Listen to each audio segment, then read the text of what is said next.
Hello, everybody, and welcome to the Medevac Podcast. I'm your host, Christian Meyers, joined by David Reid. How's it going, everybody? Our other host for today. Before we get into today's episode, please keep in mind there is a price for the show. If you get something out of today's episode, please share it with a friend or family member, blast it all over social media, something like that. Requirements. Yes. We say this every time because it's important to showcase the messages in the story. Gotta let you know what the price is. Who's our guest today? Oh, that's your job. Oh, yeah, I don't right. ever do that. Cody McKinney is our guest today. He's a 17-year Army veteran. He's been enlisted, warrant officer, and now commissioned officer, all on H-60s. Is that correct? Yes, sir. Yeah? Oh, no, sir. What is that? Christian, yes, Christian. Yeah. Yes. Dude. Christian. Well, welcome. Thanks for being here today, Cody. Flew all the way in from Alaska to join us today. So welcome. That is exciting. How's the weather comparatively? A little bit cooler, surprisingly. Yeah. Surprisingly. Well, that's awesome. We're super excited to have you on the show today. I've heard some amazing things about you. We're going to dive into this here in a little bit, but we always have to start out the show with why the military. Did you always aspire to do that as a kid, or you got in trouble? College money? We've heard it all at this point, right? Pretty much, yeah. Like literal judge orders. I think we've had 3 or 4 of those. Yes. Yeah, so grew up in Alaska. Had kind of a rough growing up and ended up basically homeless when I was about 12 years old. Oh, damn. Got rolled into the foster program and had some amazing foster parents that kind of got me back on the right track. But one of the things they settled right off the bat is like, hey, when you turn 18, you're out the door. You got to figure it out. That's fair. Yeah. I feel like right? that's very fair. So, especially for a hoodlum child that's not yours. on the hard streets of Alaska. Yeah. Hard streets in Eagle River. Being homeless doesn't work out real well in like negative 10 degree weather. Yeah, So I was a sophomore when the World Trade Center fell. Okay. And it hit me pretty hard. I'm Irish, so the first thing that hit me was revenge. So I started talking to a recruiter right after that. Enlisted straight out of high school, joined in October of 2004 as a combat engineer. And I had no idea what I was getting into. Why that MOS? Well, I wanted to blow stuff up. I wanted to be like EOD, and the recruiter was he's like, dude, let me get you into an MOS that's like EOD, except you don't have to have a good ASVAB score. And I was like, sick. So I became a combat engineer. And that's kind of how that all started. Get to play with explosives. It's kind of a shortcut. Yeah. Yeah. You don't have to prove yourself, though. And that's kind of just how I got into it. Nothing really too exciting, to be honest. Question, did the Air Force recruiter, were you heading that way first? No, it was it was Army. Like I've heard on the show before, he was just like the first guy I talked to. Yeah. In the hallway, it was like the Army dude, and he was like, Every hey, time. come here, come talk to me. Yeah, hey kid, come over here. I got something And that for was you. it. Yeah, and I just always imagine like that they're just leaning against the wall with a cigarette in like a mall, you know? Like, just, hey, come on in. I mean, plus I'm a skinny kid. I knew I couldn't do the 10 pull-ups or whatever the Marine Corps guys wanted. So made it even an easier decision. No ASVAB score, you know. Still get the cool No guy job. pull-ups, but you still got to blow shit up. Yes, sir. That's pretty cool. Yep. Okay, so you shipped off and did your training in 2004. Yep. And how'd that go? Smooth Good. as can be? Yeah, it was great. It was an interesting time to join the Army because our drill instructors were the first guys coming back from OIF 1 in Iraq. Mm-hmm. Oh, yeah. So I went through Fort Leonard Wood in Missouri. Few new things for me. I discovered ticks for the first time, which was a significant event in my life. Yes. Snakes, like all the things that America apparently has and Alaska doesn't, which was Too exciting. cold up there. Yeah, you know? Yeah, and so they have and I don't know if it's still there, but they had a wall for all the folks that had been killed in Iraq that were engineers, and that wall just had a few names on it in 2004, and I remember really taking a look at that, and then towards the end, the drill instructor saying, "Hey, you boys are going to go down range within a year, so start getting your minds right," you know. So I graduated basic AIT there at Leonard Wood, and my first duty assignment was Charlie Company 9th Engineers in Schweinfurt, Germany. Oh, So there. If you don't know about that, yeah, well, the cush jobs. Everybody's going to Germany. Here. Yeah, and that unit specifically, they held the Remagen Bridge in World War II. So they're a well respected unit in Germany with a lot of great history. So showed up there in March of 05, hit the ground running pretty hard, and then deployed in August of 06, and then did 15 month in Ramadi. That's a long rotation. Ramadi is rough as well. Yeah. They call it lazy Ramadi though. I don't know. It's weird, but but we had a good time there. We were attached to 3-5, a couple different Marine rotations through there, doing a little bit of route clearance, but mostly we were going out into the city, and we would give like a dude like $300 and be like, "Hey, you got 3 hours to get out of your house," and then we'd build that house up into like a outpost, and then one of the infantry platoons would take it over and start doing ops out of it. So it was an interesting and eye-opening deployment for me. I bet. Can you imagine someone came to your house here and gave you $300 and they're like, "You have 3 hours. Yeah, see it. Gather your things. Collect your shit." Which is probably why we got shot at a lot. Yeah, I can imagine. Yeah, I would be. Yep. Yeah. So halfway, our platoon sergeant got shot in the hip our first month there. We had a few people get hurt. Nobody directly in our company that got killed though. Our brigade didn't do so well. We lost something like 86 people. We were split between Ramadi and Baghdad. Most combat losses out of a unit in Europe since World War II. And what was like a majority of these losses from? The shape charges, the new IEDs that were rolling out. So, and those were almost brand new. Yep. And there was just really nothing you could do to fight them other than... Well, because you had no armor on your vehicles over there, right? Sandbags is mostly what you guys utilized. Yeah, well, I mean, 06, they were starting to build the Frag 5 kits for the Humvees. So, but you're talking about a 550-pound door. Yeah. So you get into these wadis, you couldn't even back your truck up. And those had a huge issue with them at first. It was any type of bumper explosion and the doors would lock shut. The doors would seal, So you're literally in an oven if that thing catches on fire. Yep. Yeah, so we had a few people that got killed that way specifically in the RG-31s where they got locked in and couldn't get out and ended up burning to death. But probably, the most significant event for me on that deployment, we were doing there was a sit rep that came through that these, or like an S2 brief that these dudes from Syria were going to come through and try to retake Ramadi. And they pushed out an infantry unit like a week before us, and they ended up rolling up on these guys while they were setting up. So the story was they were pushing into the city with these flatbed trucks, and they were going to have these pressure plate IEDs. And so we were setting up all these flashpoint TCPs trying to catch these dudes coming into town. Well, these dudes found them. And like a kind of a rule in the mechanized infantry was death before dismount, right? Before you get out, you do your 5s and 25s, you talk on the speaker, you don't get out of the truck unless you need to. Which I found out later is completely opposite of what light and soft dudes like. They like want all the maneuverability in the world. But they roll up on these guys, platoon sergeant gets out of the door to talk to him and they smoke him right there, killed him. So it starts this big firefight.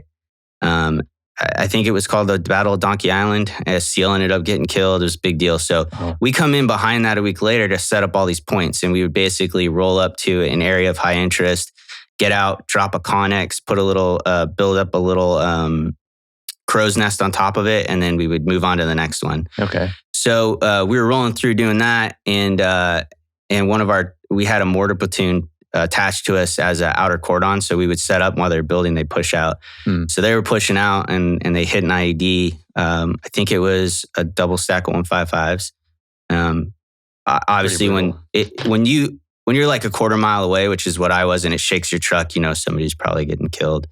Yeah. And without getting into like the TTPs and all too heavy, at least back then we would shoot a red flare from the truck that was hit to let people know that we were okay but had injuries. No flare, no comms. So we go into frenzy mode, collapse in. You guys didn't have the flare? No, we couldn't get a hold of the truck that got hit. So we just collapsed in on it on the kill zone and just try to protect it on both sides with gun truck. Well, it turns out the TC Corporal Rooney got hit, took off both of his legs just above the knee.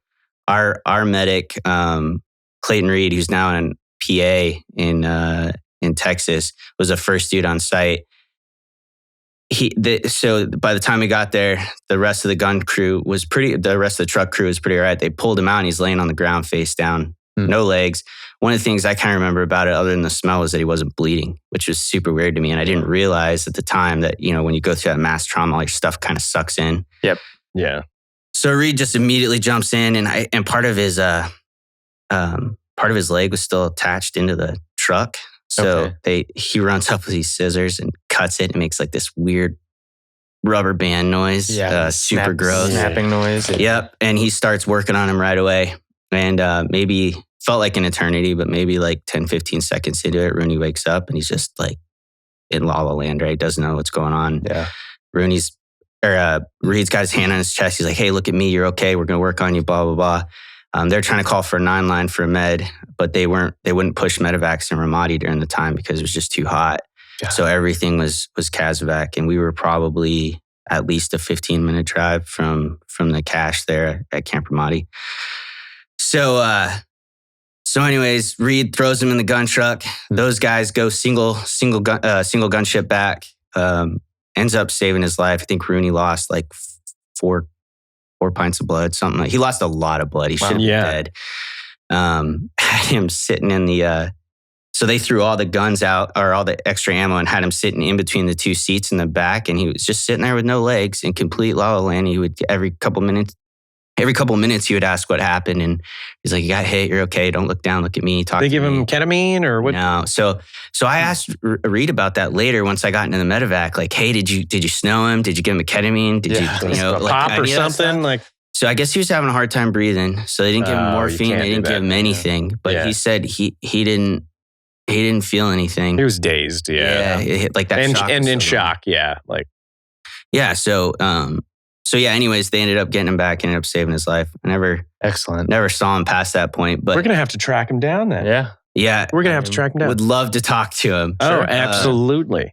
Well, I'm sure, did he do his recovery down in San Antonio? No idea. Because he or Walter Reid. There's 2 places we have to look. Yeah. There's 2 hospitals he would have been at, and we got the time frame. So, finished out that deployment, got home. I had a group of like 4 or 5 friends on that deployment. Mm-hmm. A guy I came through basic training with, he got killed in April of 2007. My friend Aaron Preston, I wear my bracelet for, he got killed on Christmas of 2006. Our other friend Brian Shar lost both of his legs, and then I ended up coming back unscathed. So all combat engineers? Yeah.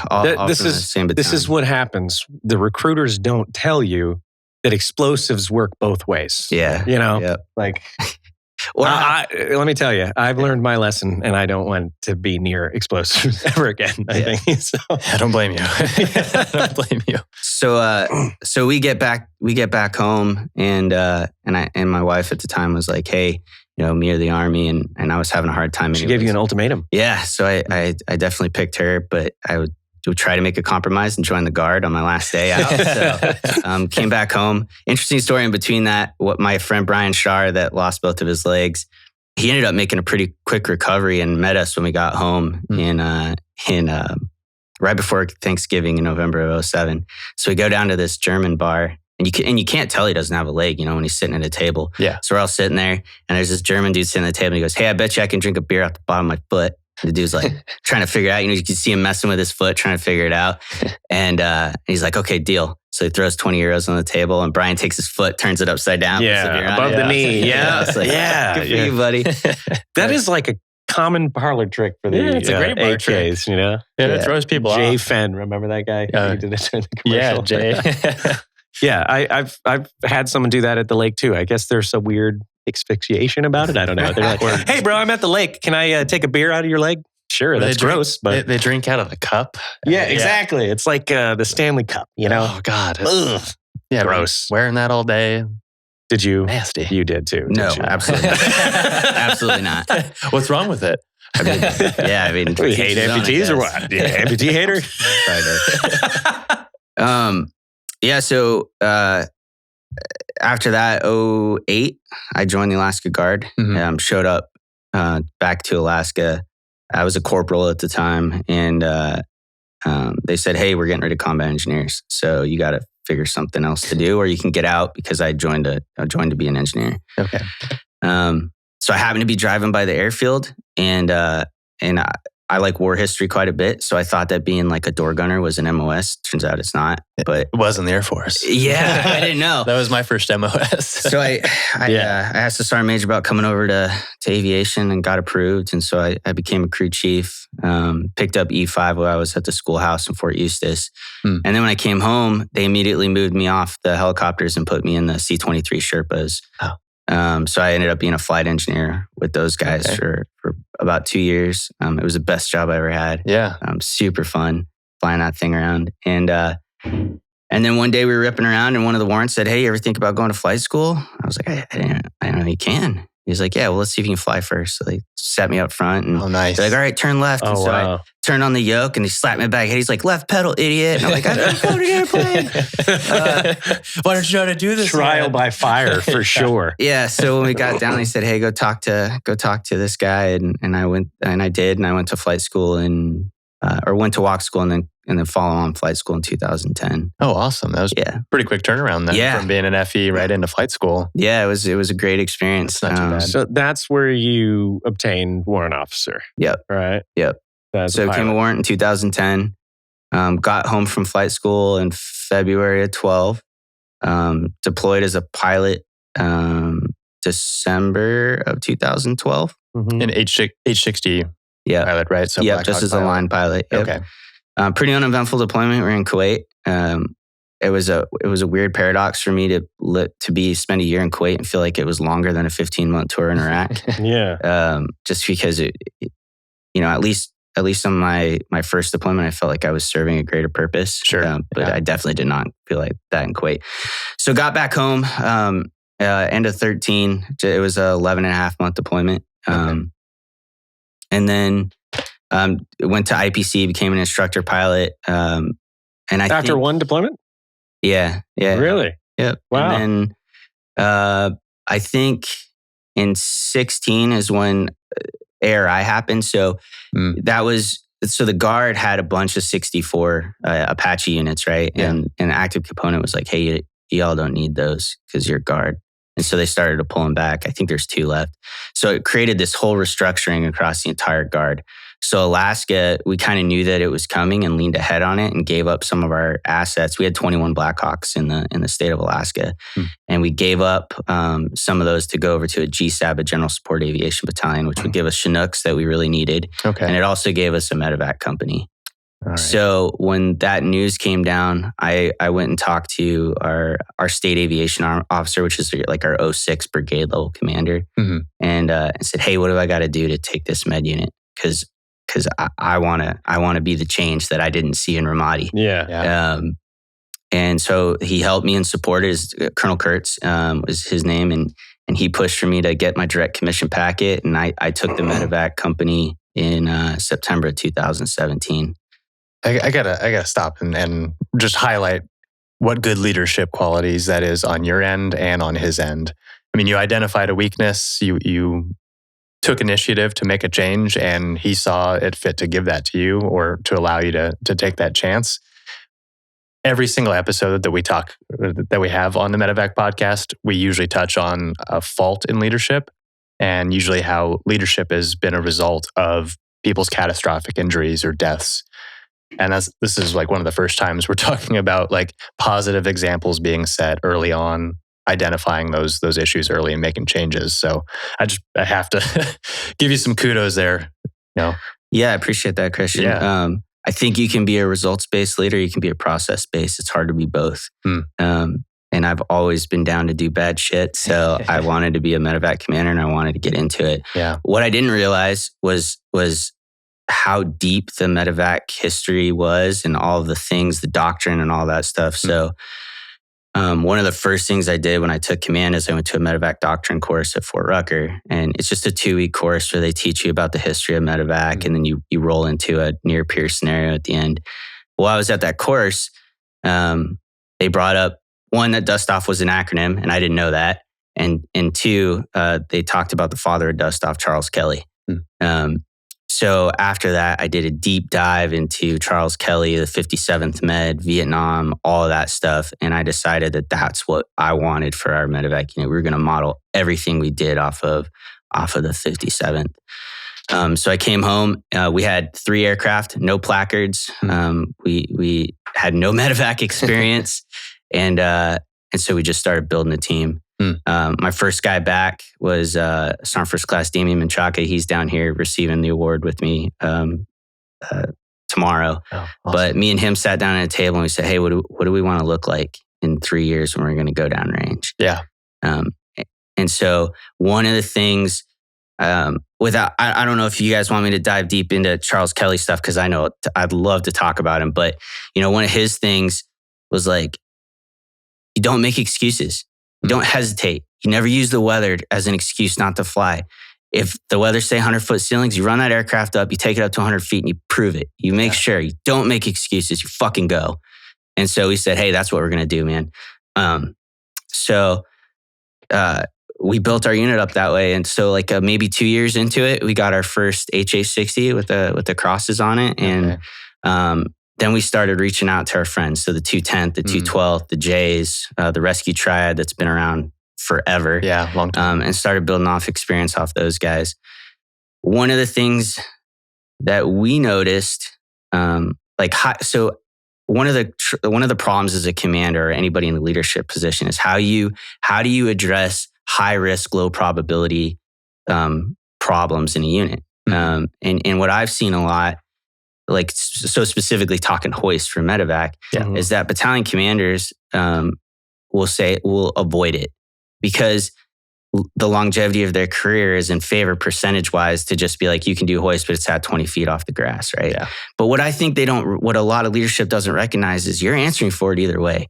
Because when you get that call downrange to go do it, you guys are going to go. Yeah. So you're going to answer for it when you kill them in a combat situation, or you're going to answer for them when you hurt them in training. Yeah. So you might as well, you trust the equipment, you trust your troops. Train harder than you fight, right? That's right. Yeah. Train harder than you fight. Yeah. So luckily for us, our incoming battalion commander, Lieutenant Colonel Michelle Edwards, she sat down when she took battalion command. She said, what do you need to be successful? I said, ma'am, I need the leash to run. Like, let me do this hoist shit. So she took all the bars off and let us start going. Well, we realized pretty quickly that we were fucked up. Like we were doing some holes. Yeah. We had some holes. We were doing hoist the way the Army taught us to do hoist. So, 200 feet static, and we couldn't figure out why guys were spinning, why the tagline, when the guys get up at like 50 feet prior to the helicopter, they're spinning out of control. Yep. So we get a call from Breeze Eastern, who makes our external hoist, and they wanted to test the new 4-strand cable. It was supposed to be a stronger cable for the hoist. So they came down and they brought a guy with them, Bob Cockle from Air Rescue Systems, and he was supposed to be like their control, and he would run through the way the hoist was supposed to be done, as to make sure that all the testing was done equally. Sure. So we do a tagline with Bob, and he goes, "Well, hey, you know why you're spinning, right? It's because you're exceeding a critical angle. So as soon as that rope gets under 30 degrees to the helicopter, it's going to start spinning. Yep. So just have the helicopter slide, and you won't have that problem." And I was like, "That's super simple. Why can't we figure that out?" And so afterwards, I talked to my boss, Colonel Edwards. I said, "Hey, what do I got to do to get Bob and his team up here to teach us, so that we don't kill somebody?" So we worked through all the contracting, red tape stuff, and we got those guys up. Which is a huge mess, I'm sure. It was a nightmare. You blasted through that, but I know that anything that happens in the Army has the most red tape. I think it's made out of red tape, actually. Well, especially because it's hard at any level of leadership to look at yourself and say, "Hey, I'm fucked up. I'm not doing this right." No one wants to do that, right? And no one wants to put themselves in a position where they do fuck up. Yeah. And in training, unfortunately, you have to push really hard to see what your limits are. Yeah. Well, and we're also the newest kids on the block, right? So we're also trying to avoid the perception that we're calling other people fucked up. So we just looked at it as an opportunity to grow. So Bob came up that following summer, and that's where our unit really started to separate from the way that the normal Army does hoist. So we don't do taglines. We don't do static hoist. Everything is dynamic profile. And for our listeners out there, can you just explain those? Yeah. So static hoist is, you come over your target. The hoist has 290 usable feet. So most hoist in the UH-60s are somewhere between 50 and 70 feet. Yeah. You open the door, you get the guy on the hook, you bring him down, they grab the patient, they come back up. Dynamic hoist we open the door at about 45 knots, and then the rider comes out, and as we do a descending approach, the hoist rider is also coming down to the target. So if you do it right, the hoist rider comes off the hook right as they come over the patient, and then we keep going on. So some of these really big doctrinal changes, right? So the Army teaches you always ground the hook, you put the hook on the ground. We don't teach that way. Put the hook in the hand. So the hook never touches the ground. So a lot of people say, well, what about static, right? Yeah. You're going to shock the shit out of people. Sometimes they get shocked. But we run a static whip off the eyelet on our hook to ground it. But the intent behind it, right, is you never want negative inflection or looseness on that hook because it allows for shock loading. And it also teaches precision, right? So if we're going to say, hey, I want you to put that hoist cable in that coffee cup, well, you need to do it. And if you can't do it, don't do it. Because when it comes down to picking somebody off the side of a mountain, or you need to be quick about it, you have to have the confidence already there to be able to do it. Yeah. So why not start to build that in that training environment? So it also is really beneficial because the 60 creates a substantial amount of downwash, right? Yeah. So when you're doing dynamic hoist, you stay up in front of that dirty air. And it allows the hoist rider, one, be stable, and two, it keeps them out. It keeps the patient out of all that turbulent air. Yeah. And dynamic is, so if you exceed the 30% at that point, so you're 30 degrees, then you start spinning? Or? So that's tagline. Okay, tagline. So I don't do taglines at all unless I absolutely have to. So the 60 has what we call like a V1 collapse area. So the highest amount of rotor velocity is about 65 feet on a Blackhawk. Yeah. So your hoist rider has to go through that one way or another. But if you imagine like a cone coming off of that helicopter straight down off of it, that's what it looks like in a hover. When you're flying forward, that cone bends backwards. The faster you go, the further behind you it is. Mm-hmm. So by doing that, you keep that hoist rider out of that dirty air, which allows them to be more stable. And it also allows you to be more precise because you're not having to, we call it the push. You're not having to fight against the push of the hook when it catches that wind, right? Yeah. And a lot of people, like when we first started, a lot of people say, well, yeah, that's great until you're at, 6,000 feet or you're trying to put somebody into a crevice. And there's tons of ways to mitigate it. Like one of the things we'll do, you can use that push, right? So imagine trying to hoist somebody off of like a 40-foot, avalanche slide or a 40-degree avalanche slide that's coming off. A lot of people drop that hook down and then you get that rotor velocity that's coming down that hill and it'll push that hook away from the mountain, right? Yep. And so then what happens? The helicopter moves up the hill and you end up with this offset pick that looks kind of weird, right? Mm-hmm. But what you can do is as the hoist operator, you can just run that hook up 10 feet. It gets out of that dirty air and it'll create like a cycle and you can just run the hook that way. Yeah. So it's a whole lot of like Gucci aerodynamic stuff. Yeah, physics. And, I think that's a very important thing to note. And it's a great thing to showcase on this show is the subject matter experts. I mean, sometimes people think, oh, they're just an army soldier. And they have, they had no options other than going to jail or serving, you know. But at the end of the day, you guys are so educated into everything that you do and everything's trained so meticulously at the end of the day. Yeah, down to the physics. Down to the physics. Obviously, these are things that we research and apply. Turbulent airflow. Yeah. That's what you're talking about. Yeah. Yeah. Dirty, and they call it dirty air. Dirty air. Yeah. Yeah. For everybody in physics right now, go to your professor and say. I think the technical term is eddies. Yeah. I mean, yeah. The industry term. It's touching your point about experts, right? One of the things I think that makes the Guard a unique monster is that the Guard, when you're in a Guard unit, you vote with your feet. Mm-hmm. So every person that's in that unit is there because they want to be there. Mm-hmm. And Damien and I hand-selected every single person that's in our unit. We have 43 people, and we went down to the recruiting station and blocked people from joining our unit without doing an interview process with us. Can't sit here. Well, and it goes back to you have to. Yeah, you have to. It's not because I want our guys to be the best unit or whatever. But it comes down to like when we get that call to go to somebody like you guys were like you were talking about how long the Medevac took to get off the ground to get you in Afghanistan. It's unacceptable. Yep. Yeah. We don't train that way. I cannot accept that as a commander, and I be doing a disservice to Charles Kelly and Patrick Brady and all the boys that came before us on the 57th and on the Air Guard side too, right? Yep. So that that's where we're at, and we're getting ready.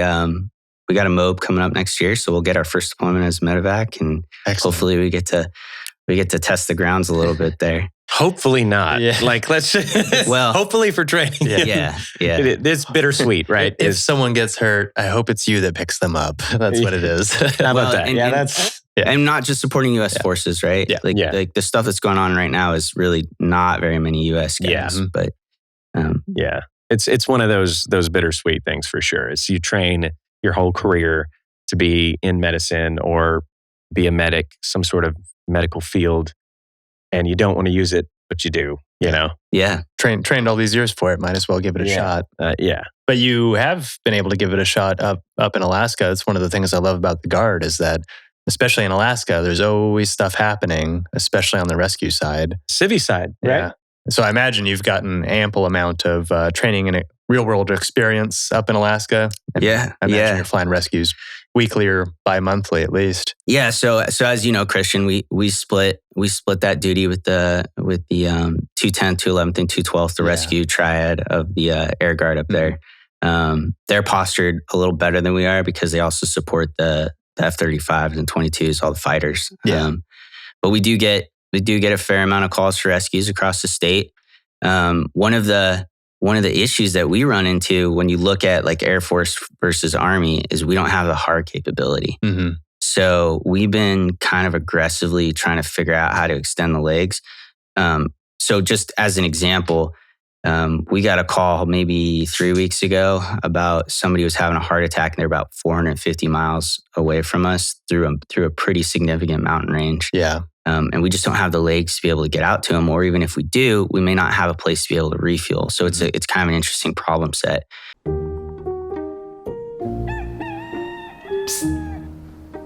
Kayla, did you know with Black Rifle Coffee's Coffee Club subscription, you can get fresh coffee shipped to you every month? What? You don't even have to go to the store. Whoa. You don't even have to leave your bed. What? Wow. How did you get in here? You might want to go ahead and join the Black Rifle Coffee Club subscription before one of these guys shows up at your place. So was down at Utah for a joint tactics brief, and the Air Force dudes were talking about this. They call it air-to-ground refueling other than FARP. Yeah. Where like a C-17 or a C-130 will land and then you wet wing off of them to refuel. And apparently that's something they do in the SOF community quite a bit, but obviously we didn't know existed. So we started reaching out, and last week we just did our first wet wing off a C-130 with the Marine Corps guys. So we're actively figuring out how to, extend our legs, not only for civil SAR, but on the combat side as well. Yeah, absolutely. I think joint for the rescue, and that's a whole nother conversation, but joint is the way we got to do stuff. Mm-hmm. Like people talk about it, and at senior levels of leadership, we're joint, we're that. Well, just because we're occupying the same space doesn't mean we're joint. Yeah. Right. And it should be that way. You should be working together. Right. Like it's interesting to hear like an F-35 guy come down and brief stuff, and like they don't, like we can't even talk to him. You're right. Like we don't even have the same capability. Language acronyms are all messed up. Yeah. Which might make, it's probably part of the reason we're all hard to kill because we're all compartmentalized, but yeah, right. Joint is the way to go. So, we've been doing a fair amount of rescues. I think it's a good segue to why I'm here. Yeah. Last September, we did a pretty sketchy rescue, and it got nominated as the DUSTOFF Rescue of the Year. Yes. Which we ended up being awarded. And so they invited myself and my team down here to receive that award, which is pretty cool. Care to dive into the rescue? Yeah, sure. Yeah. Let's hear about this award-winning rescue. Yes. You're just going to tease us with that and then move on. Congratulations, by the way. That's a very big deal. Thanks. Yeah. Before I get into it, they're building a master hoist program in Colorado right now. So they're going to build this big hoist complex Up at the high altitude training center. Yeah, in Eagle. Yep. Yeah. So they hosted a bunch of joint teams up there. The Coast Guard, the Alaska Boys went up, a whole bunch of different groups, and they let us fly like mixed cockpits and stuff. So I flew a mission with those guys. I got a Coast Guard swimmer in the back, Randy. He's the highest decorated Coast Guard swimmer in the Coast Guard. Wow. And these HATS guys who regularly fly at 15,000 feet, and they're talking about these rescues that they do that just are mind-blowing to me. And I very quickly realized that like awards like this are great, but they're really just day-to-day for so many units that don't even get the recognition. Yep. Which is part of the reason I love the DUSTOFF and rescue community so much, is because we're not here to talk about ourselves, right? We're here, like our satisfaction is when we get to talk to a dude like 10 years later who lost his leg, and you're like, fuck yeah, I was there, man. Exactly. I was there. Yeah. I was super scared. Yeah. So I was about as scared as you were. yeah. So this rescue in September, we got a call. So normally what happens is in Alaska, the Alaska RCC, or Rescue Coordination Center, manages all rescues in the state. Mm-hmm. So they've been around for a long time. And the 210th, which has been around since 1946, is normally their go-to military asset. So if they receive an ELT from a downed aircraft or any type of aviation accident, RCC has direct authority to launch. Mm-hmm. If it's a ground SAR, they have to go through Alaska State Troopers. The state troopers then resource and allocate, and we're not allowed to compete with civil SAR. So typically when the Air Guard or Army Guard gets a call, it's because it's super sketchy already. Yep. So we got this call that this hunter had gotten dropped off to go after sheep up in the Kinnick Valley, which is about 30 miles north of Anchorage. And it had snowed early that last year. So he had come across this ridgeline at like 5,500 feet or so, and got up in the morning and he was stuck, and because it had snowed and he couldn't get off of this little perch that he found himself. And so he sat there and tried to wait it out and figure out what he was going to do for about 3 days. He had an inReach, like a GPS, and he was communicating. And he got to the point where he realized he wasn't going to be able to get off that. He's 3 days now with no food. He's running out of water. So he finally hits the SOS button. So when we get the call, and started looking at it, there was a overcast ceiling at 4,000 feet, so about 1,000 feet below where he was at. It was snowing, and long-term forecast showed a nasty storm coming in over Prince William Sound. So myself, my co-pilot Brad Jorgensen, Damian Machaka, my flight medic, and my hoist operator Sonny Cooper all sat. And, our rule is 3 to go, 1 to say no, right? So if we're going to go do bad shit, we got to all be on the same page that we're doing bad shit. Yep. Yeah. So I said, hey, boys, what do you think? And they're like, fuck yeah, let's go. So, all right. I So, love it. so we launched knowing we weren't going to be able to get up there. And for me, it was a proof of concept, right? Mm-hmm. Kelly and Brady, they said it, but it's one thing to say, it's another to do it, right? Yes. So we launched knowing that maybe we couldn't get to them.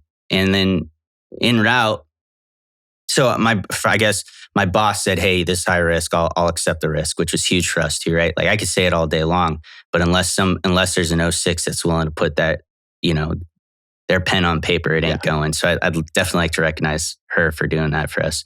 But, and that comes down to trust, right? Mm-hmm. So we launch, and en route, we're like, okay, we're booping the clouds at like 4,500 feet, just trying to see if we can find a little hole up there. It's not looking good. So we start talking about contingencies, like what can we do? Maybe we'll fly in there and then recon it, see if there's a place to land that's lower. We'll come back to Palmer. We'll grab, the mountain rescue guys, go back up there, hoist them in as close to them as they can get, and then we'll stay on station for as long as we can. Like we're committed to this thing, right? Yeah. So we get with about 1.5 miles from where he's at, and just up against it was almost like a T valley. And on the left side, there was a little sucker hole. So maybe like a quarter mile by quarter mile hole in the clouds that was tucked up against the mountain. And so I'm looking at Jorgen. I'm like, hey, buddy, you want to send it? And he was like, yeah. and the problem is, you don't know you don't know what's on the other side of that hole. And two, we're in a box valley with mountains that go up to 7,000, 8,000 feet. We're at 5,000 feet. So if we go into the clouds, that's probably it for us. So we boob up through the clouds and we find ourselves in between two layers with heavy snow. So probably quarter mile viz, can't really see the ceiling, can kind of see some texture on the side of the mountain. And what are you feeling at this point in time? I just have to ask. Like you got the joystick right there. Yeah. So feeling everything. I was sitting right seat, which is where for us, we do the hoist, the person flying the hoist sits right. So my concern was that we were going to punch through the clouds and I was getting ready to kill 3 people to save 1, right? Yeah. I think that's kind of our mantra anyways. Like, what's the point of being in the unit if you're not willing to do that? But I a lot of things were going through my head, but mostly at that point was where the fuck is this guy at? Tremendous focus. Yeah. And so I told Jorge, I said, hey man, my out is down to the left. So if I lose reference, I'm calling it. You take the controls, you peel us down left because we know that's where it's clear. Even if we go inadvertent, we can't climb out of it. So let's try to descend through it because we know we can get out the way we came. So we just stayed really tucked up against the mountain and we're looking for this dude and can't find him even though we got a GPS coordinate. Well, it turns out he was wearing his like Kuyu super nice rescue gear or his super nice hunting gear. So he's camouflaged. So it doesn't stand out at all. Yeah. So after circling 2 times, he was like, oh, maybe I should start waving or something. So he turns his jacket inside out. It was red on the inside, which That's is awesome. Perfect. Yeah. Waves at us and he's at 5,500 feet on like a 2 foot by 2 foot like little perch on a cliff. I have no idea how he got there. And it's a sheer drop straight below him. So we talked about it and got Damien on the hook, said, hey, we're going to shoot this approach in. You're not going to come off the hook. So we'll shoot the approach. I'll stay at a hover at about 80 feet above it. You hook him, grab him real quick, and then we're off. So we all had the same kind of plan. And then our out was we're going to come off the pick and do a descending left turn with him with the line long. And then we're going to send back through the hole while we brought the cable back up. So we rather tactical. So you're making these decisions on site. So one thing I've learned a lot about rescues in the medevac side is like over planning is just as dangerous as under planning. Yes. Because you commit to those rescues, you commit to those missions when you brief them. And if you over brief things, because of the way the military structured and how we've all grown up, you get locked into it. Yeah. And so it's better. And you get focused on that as opposed to adaptability. Yeah, exactly. Yeah. And you've heard me explain rescue as a dynamic response to a dynamic environment. That's entirely what it is. And you're doing a great job of building the picture, but I don't know if people truly understand like what's going on in the cockpit in those moments when you're focused on trying to maintain the aircraft control. You're flying through weather all at the same time. You're balancing how many different radios are you talking? 4. Probably 4 radios all at the same time. You're identifying a survivor. You're coming up with a game plan, talking back to Chalk 2, making sure everything else is good to go. There is so much going on at this moment. Plus he's flying through weather. You can't see shit. All changing. Yeah, it's completely dynamic all the time. There's no one solution for any one problem. There's really not. But you just got to be so adaptable and quick on your feet. And be willing to die while you're doing it. And be a little lucky. Yeah. Probably. Lucky. Yeah. It's just everything comes into play. Mm-hmm. Yeah. So we get Damien. So the way that we do our hoist, because we fly with skis year round. So our right ski, and you know this, Christian, our right ski, you have to drop it off of a hinge. And the problem is you can't do a straightforward hoist with the hoist rider out because they can't see the target. Mm-hmm. And so on a pilot reference, that hoist operator and rider 10 feet behind me to the right, I can't see and I don't know what they're doing at all when I'm flying it. So the way we fly hoist is when we get on our approach angle, we'll kick the tail out about 20 degrees so that the hoist operator and hoist rider can see the target. And then they manage all of the aircraft from that point on. So we get out, we talk about our approach real quick. Only outside of our normal emergency procedures, the only thing I told Damien and Coop was like, hey, if you got a cable cut for any reason, it's not going to be a conversation. So you just do it. And then let's get the story right before we're all, fired. Yeah. So we start our approach, kick the tail out. They do their last safety checks, bring Damien out the door. We call it brace position or name tape deflate, right? So he goes out the door, comes down to nipple height. Yeah, nipple height. I was trying to think of a better word for it. Yeah, the nomenclature sometimes. I'll say it. Yeah. So and they're verifying the target. And then another thing that we do differently is we don't communicate in like normal aviation terms for calls. So in Army aviation, it's all countdowns. So once you come forward and left, 5, 4, 3, 2, 1, Same stop for forward. us. Yeah. For us, when we do hoist, so the problem is on the cyclic, you measure movements in amplitude, not numbers, right? So one of the things that makes crew chiefs really great is they manage those calls based off who they're flying with. Yep. So in order to mitigate that, we also we changed our calls to like, hey, I want you to come left. I want you to come a little more left. Movement's alive. Like talking amplitude to amplitude so that you don't mess it up, right? So anyways, we come in on that hoist. Mentioned Damien says, hey, yep, it's good. So he gives him a tap on the head, last time to talk, and they roll the cable out. Damien lands perfectly on the patient. Patient tries to grab him. So Damien Spartan kicks him into the wall because he was worried that old boy grabs him and then he swings off that cliff and now he's hanging with nothing. So Damien throws a ARV on him, which is one of the air rescue systems that we use. It's it looks like a diaper almost. Yeah. Throws that around him pretty quick, hooks him up, and then dude's like, hey, I'm not leaving without all my gear. Yes, you are. And normally, and we do. But I told Damien on the way in, like, hey, if the dude becomes combative, you do what you got to do. But if you have time to grab his gear, I don't mind if you do. So Damien, thinking ahead, brought an extra hook. So he just grabs his gear, throws it on the hook. And then we come off the pick, descending left turn, leaving him about 75 feet, come back down through the hole.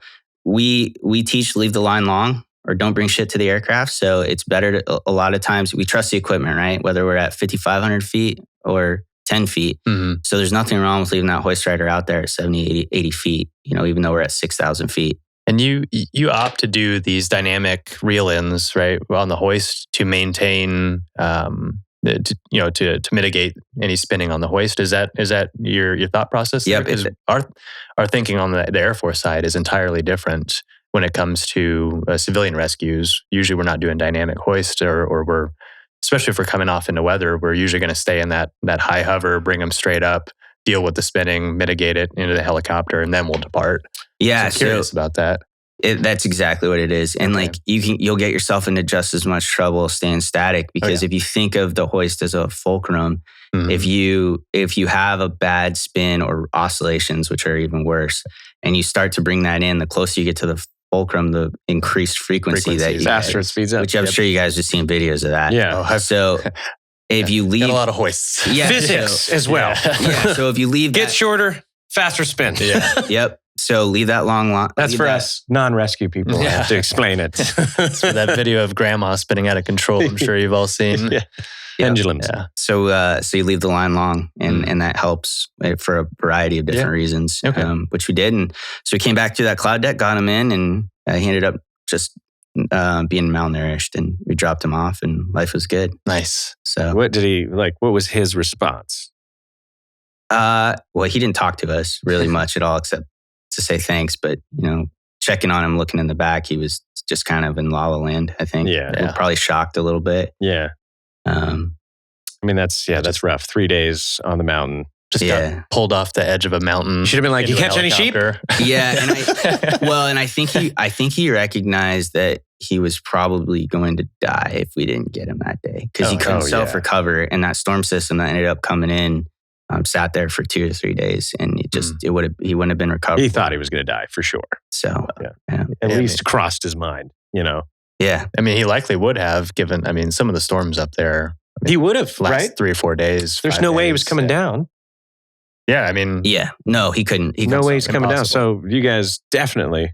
So it was a good experience. Nice. It was good for our unit too, because we probably have done half of our missions have been recoveries, which can wear on the guys a little bit. That does. Definitely can. Yeah, we had a rescue swimmer said the same thing. He thought, man, I'm going to go do some awesome rescue. And he's like, 90% of what we do is pull bodies out of the water. Yeah. And that got to him hard. My first 4 were all dead body recoveries. I was 18 years old, like fresh. Didn't you have a water one too? They were, 3 of them were water. Yeah, one of them was a kid. And that's even trying to more rough. I'm like, yeah, we're going to go save people's lives. Brand new, right out of flight training, and dead guy. And they're like, oh, sorry, we'll send you on the next one because it'll make you feel better. And by the 4th time, they're like, you're not going anymore. Yeah. You're bad luck. Yeah, that's exactly what it was. Yep. It's like, you're not. Yeah, that's rough. But I mean, that's got to feel good. And at the end of the day, it had to test who you were, and your team, how they work together. Yeah, I think, for me, it just built confidence in my team, and that I know, every single guy and gal on the team would be doing the same thing. And I think the Medevac PJ community as a whole, and the 210th, everyone is like that. And I don't feel like I'm anything outside of what's normal. I just want to change it from being normal to being what's expected. Mm-hmm. If you're gonna, first of all, DUSTOFF belongs to the 57th, right? We don't call ourselves DUSTOFF. We call ourselves Air Ambulance. That's something that you earn, and you earn it through combat. So we don't even call ourselves that, right? But that community, that being part of that rescue community is a badge of humility that you have to wear every single day. The first time you become arrogant is when you kill somebody. So there's tons of lessons that were learned just off that rescue too, things that we could have done better. And my goal with at least our team and people that like to play with us is that every time we go out, we try to get better. And hopefully, it leads to successful rescues down the road. So, yeah. That's a pretty insane story.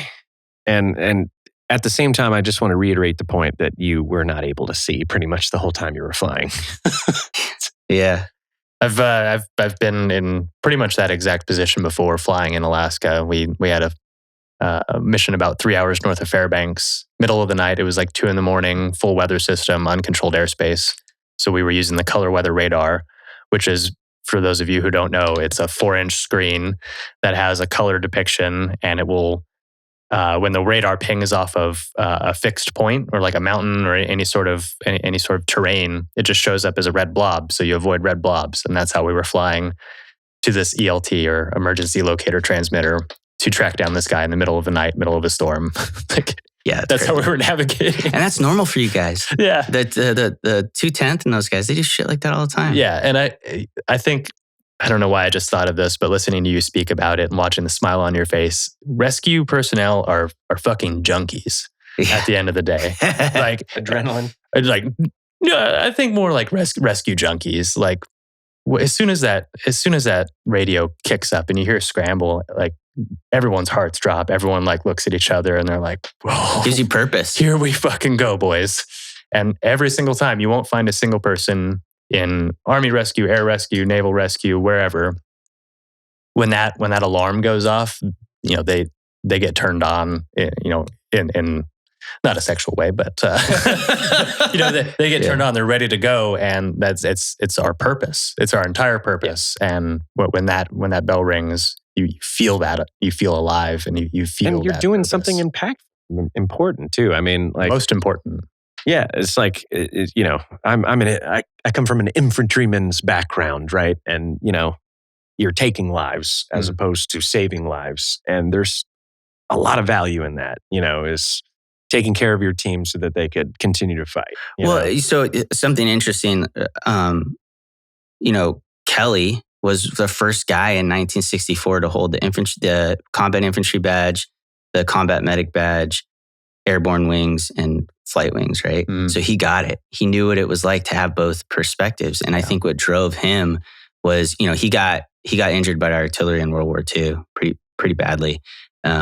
And he had that perspective of infantryman, and that y'all can't focus on the mission to kill if you have to worry about if somebody's going to come get you if you get hurt, right? It has to be something that you trust and you know is there.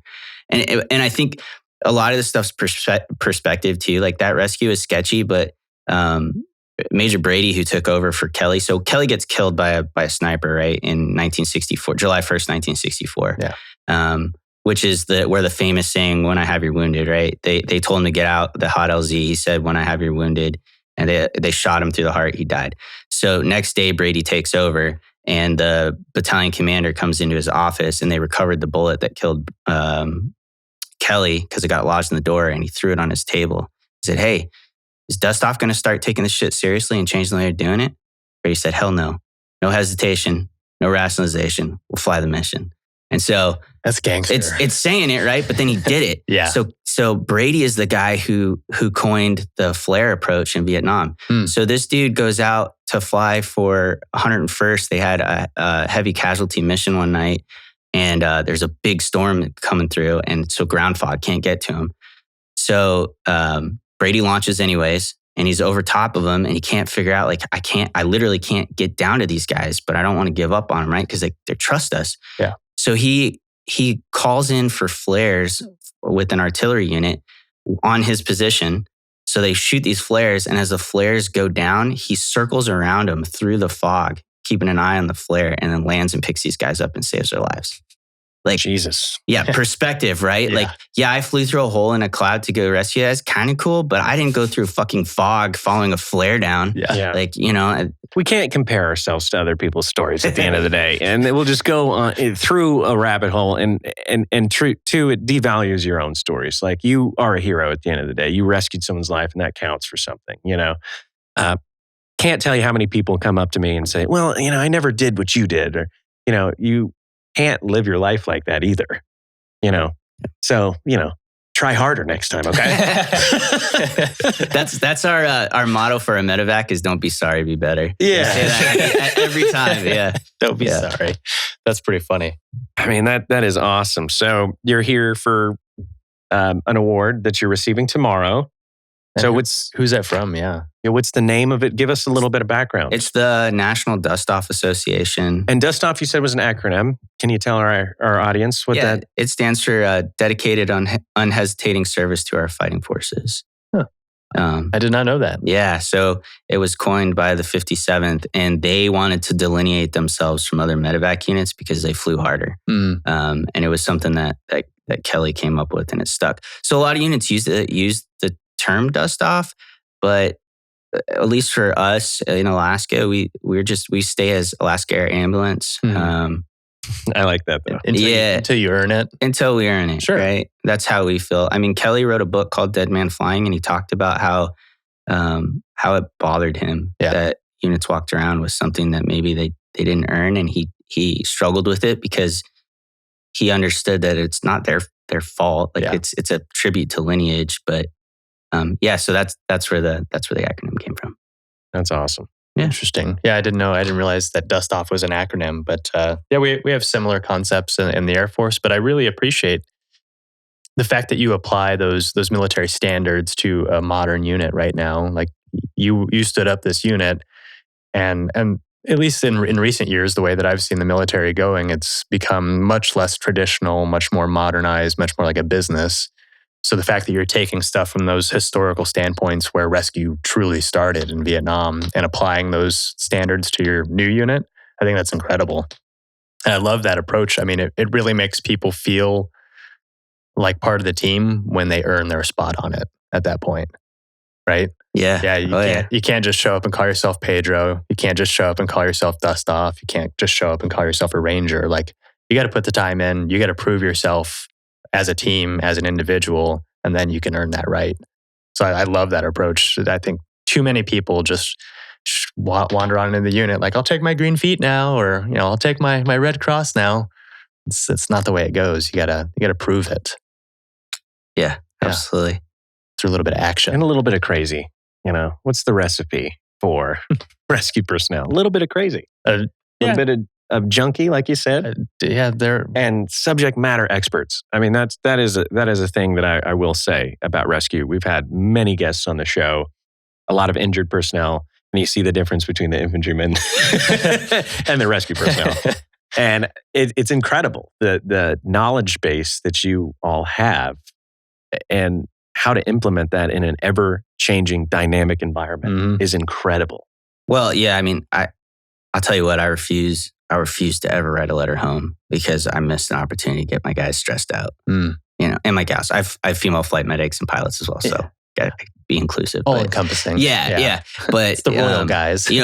Well, and it's interesting. Like the DUSTOFF community specifically, they flew with flight docs in Vietnam. I mean, they were actual doctors, and they found out they didn't they didn't do so well in the combat environment. So then that's when they started going to just straight medics. And then Afghanistan rolled around and they realized that guard units had a higher, on the Army side, had a higher percentage save rate than the active Army. They couldn't figure out why. Yeah. So I'm sure you guys heard that whole story. They did the study and found out that these guys were paramedics. And then the Army, redid the whole program, and now they're all critical flight care paramedics that come out. And so one of our problem sets has been how, like when you talk joint, right? What does that look like with the J's and other rescue assets, right? Yeah. So their military is pushing the JEC, it's the Joint En Route Critical Care program that rolls like your soft guys, your J's, our medics and stuff, so that it should be plug and play.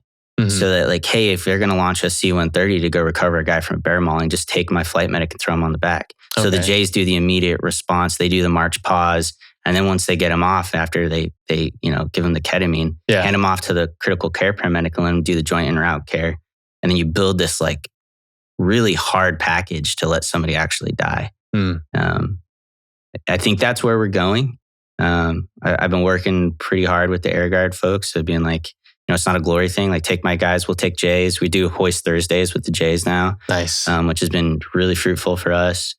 And a lot of this stuff comes off of hard lessons learned. I mean, one of our apex learning pieces was a K2 crash that happened a few years back where they hit the side of a glacier up in Denali at 11,000 feet. And initially 2 guys survived. They ended up dying because we couldn't get up to them quick enough. So, those rescues are important and they mean a lot. But what sits on my conscience on a Friday night when I'm having a beer is the ones that we miss. And I if I can finish the next couple of years out and not miss like a rescue because of something that I missed on the planning side, that would be ideal. Yes. Yeah, it would be. And that's a huge burden to bear. How do you personally deal with those things? Is it compartmentalization? Do you talk to people about it? Man, I don't know. I'll tell you what, when my deployment had some significant stuff, I've never been the guy to miss potholes or to let that stuff sit with me. Yeah. It's never bothered me, any of it. The blood, people getting shot, people getting killed, any of that stuff. Missed rescues though. Yeah. They weigh on me a lot. Mostly because there's a certain level of acceptance on the combat side that you decided to be there. You put that Ranger tab on, you did all the things you did, knowing the risk that you're getting into. Some of these civilians, they don't do that. Yeah. So for me, my wife, she gets all the offload, Haley, and then our guys in our unit. We, one of the things when I went over and visited the J's, I recognized that they have a bar, right? And they have a cup for each one of their guys, and they have a way to connect outside of their normal work. They're an actual family. Yep. And so that's what our unit is. We're the med fam. We have our morale room, and then other than that, we just haze the shit out of each other. Yeah. You got to do something to take up the time. 90% sitting around rescue. So pranks or oh man, yeah, pranks. The new guy picking on like that. That's incredible though. You guys know that suicide is a growing problem across the forces. So on the command side, at least for me, I try to remind my guys every time that we show up to do a mission that they're fucking important to me. That's incredible display of leadership. As Christian mentioned in the beginning of the show, everybody just seems to want to burn out the person and just not worry about what's going to happen down the road. Yeah. Man. So a command that has that position for these guys to find an outlet, they need it. There's nothing wrong with showing a little emotion. Yeah, entirely. Especially when you're trying to take care of your guys at the same time. All too often, it's the complete opposite. It's rub some dirt on it. Yeah, it's a non-display of emotion and to cover it up and continue pressing forward. When usually when people are coming to you, it's because it's gotten to a point that they have to come to you. Yeah, and what I've recognized is they never come to you, right? Yeah, they don't. They don't. Yeah. So. It is true, man. Well, you have been a fantastic guest. I'm sure there's an amazing plethora of stories that you have that we're going to probably talk about offline. Yeah, hop into some rescue stories offline. But Cody, thank you very much for joining us today. You are a true leader, and I hope you recognize that for yourself. If you don't, we will tell you that your leadership qualities are exactly what I wanted to see in a command structure when I was in the military, and I would be happy to serve under you, like completely. I just say that honestly. Serve with me. Yeah, Serve with you. Under you, maybe. I don't know. Yeah. And these are the type of people that we should be glorifying. We shouldn't, the sports, they're heroes to everybody. No, you rescue people at the end of the day and save lives. It's amazing. So thanks for everything that you do and continue to do. And best of luck to you in your future endeavors. Thank you. As well as congratulations on your award. Thank you. Appreciate it. Awesome. Gentlemen. We'll see you back down here again sometime, huh? Perfect. Yeah, absolutely. All right, ladies and gentlemen, this has been the Medevac Podcast. Thank you for joining us today. If you want to reach Cody, where can they find you? Where can we find you at? I always forget to ask that. Instaham? Yeah. Oh yeah. Our company has a awesome Instagram page. Yes, It's plug it. at DUSTOFF Alaska. Yes. DUSTOFF is incorporated. Yeah. So that's the future is now. It is. So if you want to check out Cody's unit, see what they're doing up in Alaska, there's some beautiful pictures and videos on there. So go check it out. As always, like and comment and share it with some friends and family. We would do that for you, wouldn't we? Absolutely. Thanks. Bye. Thanks. Bye.